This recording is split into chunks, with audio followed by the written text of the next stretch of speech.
तुती म्हणजेच मलबेरीची फळं बघितली की सगळेजण नॉस्टॅल्जिक होतात. उन्हाळा सुरू झाला की मलबेरीची फळं बाजारात विकायला यायला लागतात. मलबेरीचं ओरिजिन नक्की कुठे आहे हे सांगणं मुश्किल आहे.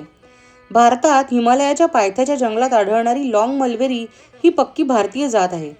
आपल्या घरोघरी किंवा रस्त्याच्या कडेला दिसणारी तुतीची जात आपल्याकडे आली ती चीनमधून, तेही सुमारे 2000 वर्षांपूर्वी.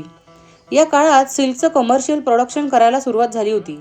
त्याआधी भारतात वाईल्ड टसर सिल्क अस्तित्वात होतं याचे पुरावे आपल्याला हरप्पासारख्या साईट्समध्ये मिळाले आहेत.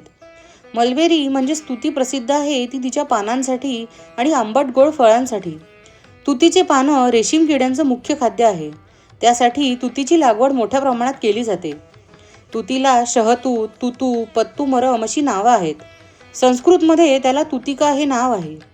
मोरस अल्बा हे त्याचं बॉटनिकल नाव.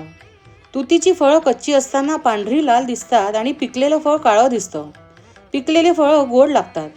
याच्या फळांचा मेन सीझन मार्च ते मे आहे. पण ग्राफ्टेड झाड किंवा प्रॉपर कटिंग केल्याने तुतीला वर्षातून 2-3 वेळा बहार येतो. तुतीची फळं पक्ष्यांची प्रचंड आवडती फळं आहेत. फळांच्या सीझनमध्ये आमच्या घरातल्या तुतीच्या झाडावर डझनभर कोकिळा बसलेल्या असतात.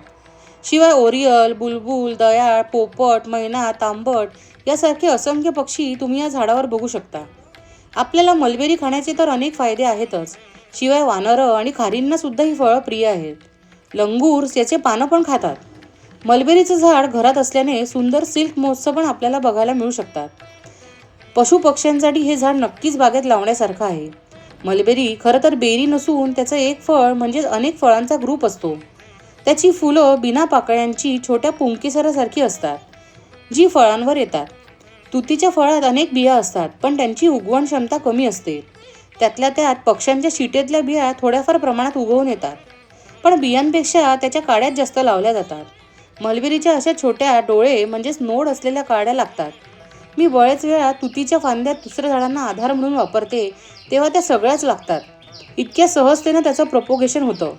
काड्या लावल्या की बरेच वेळा त्यांना पानांच्या आधी फळंच येतात. मलबेरीच्या खरं तर शेकडो व्हेरायटी डेव्हलप केलेल्या आहेत. काही मोठे वृक्ष होतात, पण त्यांना फळं लहान लागतात. ही व्हेरायटी आपण पक्ष्यांसाठी लावू शकतो. काही ड्वार्फ व्हेरायटी आहेत ज्यांचं झाड छोटं असतं, पण त्यांची फळं बऱ्यापैकी मोठे असतात. अशा व्हेरायटी तुम्ही कुंडीत पण लावू शकता.